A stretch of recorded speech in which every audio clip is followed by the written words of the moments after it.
Good morning, A-Town. I'm Andrew Smith from A-Town today, and I'm the director of the Lambs Lane Report, which is a series of episodes dedicated to showing you what life was like back then at Albemarle. So let's go and take a look at what student life was like at Albemarle in the 60s and the 70s.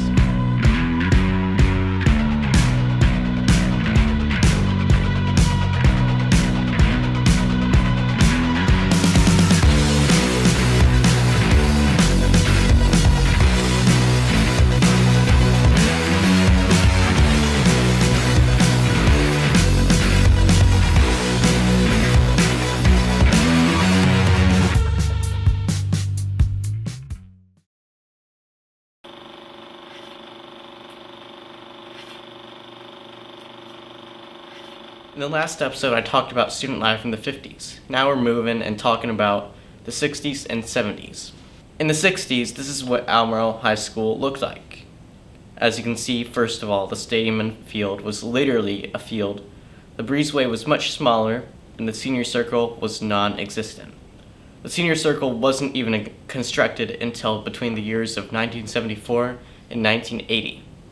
And the breezeway wasn't expanded to its current size until the mid-90s. Last September, we went to the Albemarle class of 69's reunion to discuss school life in the 60s here at Albemarle with some former students. My name is James Garth Elliott. Garth is my maiden name. That's the name I grew up with in Charlottesville. You go through school and you really want to get out of school. You're ready to leave it, but then once you're out, you wish you were back in. Right. I actually looked it up because I figured y'all would probably ask that question. Albemarle High School integrated in 1963.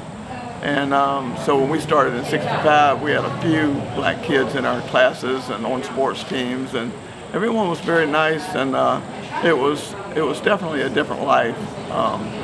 Like I said, my parents were prejudiced, and you knew they were, and but we all just tried to get along, and we didn't ever have any fights or like gun shootings or anything like that like they have now, which is scary. But above all, besides the addition of the senior circle, there was a much more important event that changed Albemarle High School drastically to this day. That was school integration. If you didn't know already, when Albemarle High School was first founded, it was originally an all-white school, and on September 3rd, 1963, that all changed. And here's an interview we took with a black student union member about their opinion on this. I do. I also do have some family members that went here. I did have some where it even wasn't segregated, but there was a lot of problems because they were black, and because Patriot was such a high known that they just looked at black people very lowly. Hi, my name is Maxwell Keys, and I'm in the BSU. Absolutely. Well, the black community in Charlottesville has always been strong and phenomenal. The challenges do come when they integrate schools. Of course, those are some of the bravest African American people we have in Charlottesville that integrated schools. Imagine coming into a place that everyone, you can feel the hate, but you push through knowing you have to be strong for the black community and the people around you in your community.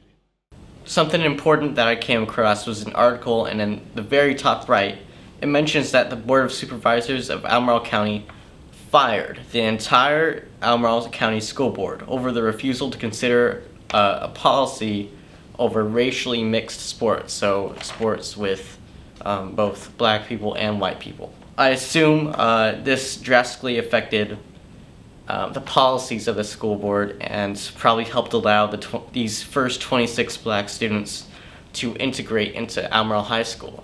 This was, of course, a very, very important moment in our school's history. Thank you. That's all I wanted to talk about today. And we'll see you next time on the Lambs Lane Report. And I've been Andrew Smith, and now back to the news desk.